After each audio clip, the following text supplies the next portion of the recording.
It's a challenge to develop useful sketches from text and graphs. In this example, brought to me by a student, I'll work through how you can come up with useful versions of graphs and sketches to go with them to try and capture a concept.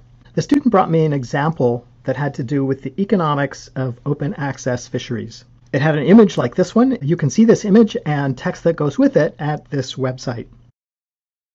The first thing we need to do with any graph is try and understand what the axes are. This starts at 0, goes up to dollars. I'll just put a dollar sign. Something about dollars is increasing. Over here, fishing effort, E, effort is increasing.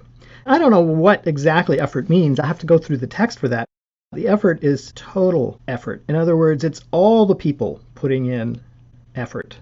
Once I have this axis, dollars and effort, now I need to find out what some of these other things, what some of the terms refer to. So here we have, from the text, total cost. That's how much it's costing people to put in that amount of effort. So as the effort goes up, the costs go up. Increase the effort by this amount, the cost goes up by this amount. So that's total cost, and that makes sense to me, that as you increase your effort, if you go a few more miles, if you spend a bit more time, your cost goes up. This is total return, the amount of fish we're bringing back. Or as total effort goes up, initially increased effort is capturing more and more of the fish. At some point competition strikes, more and more effort is going for fewer and fewer fish, and so the returns actually go down. So the total return goes down until we get to some point where we could have an extremely high effort, but the return is low because we've gotten rid of all the fish. There's nothing left to catch. But I need some way to remember it and think about it. I need a graph that I'll remember. This is dollars and effort, and I need to remember that's the total effort that people are putting in. I need a line for cost. I can add total if I want. It should make sense to me that as I increase my effort, I increase my cost. The return goes up initially because there are still plenty of fish, but at some point my return goes down because there's more and more competition for fewer and fewer fish. So this is total return.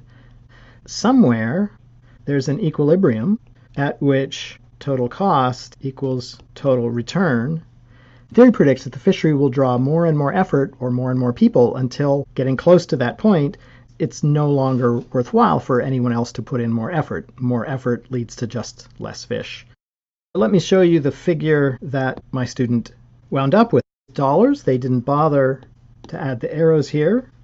Equilibrium, they just said cost equals R. Here, total cost is going up. These little arrows show that as you increase effort, you increase cost, and my student didn't bother to write the E for effort here.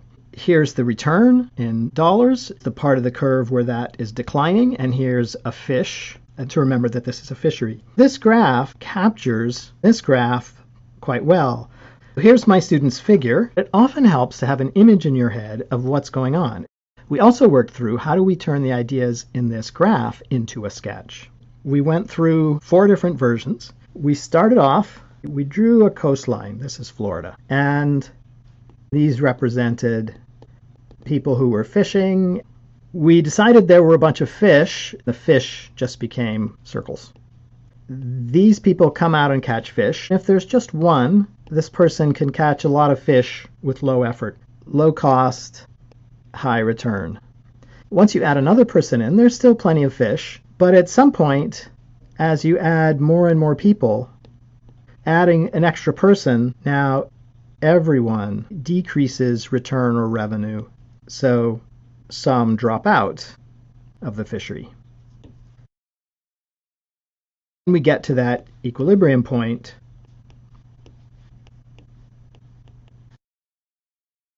this was a complex figure. I can't close my eyes and hold it in my head. I know it's not good, but it did give me a way to start thinking about a way to represent what's going on in this fishery. Next step, try to simplify it and still capture the idea. This time, only 3 fishers plus an X, and this time only 3 fish. If we have 1 person fishing, then cost is 1, return is 3. Cost for that amount of effort, and they get more of the fish. But if we have all three fishing, then cost is 1, return 1 for each individual, or the total cost 3, return 3. This starts to capture the idea that as we have more people fishing or putting in more effort, the returns are not going to be as high for individuals. If we are losing some of the fish because we're overfishing, then we might actually have cost 3, return 2, the downward slope, not actually drawn here. Will this person come in? No. This is the next version of the figure. That still seemed like something that was more complex than was needed to capture this idea. So the last one was, again, Florida as a J. We had Fisher 1, Fisher 2, and this time just 2 fish and drew them as circles with tails. Just 1, cost 1, return 2. If we have 2, then it's cost 1, return 1 each, or cost 2, return 2. That's the equilibrium.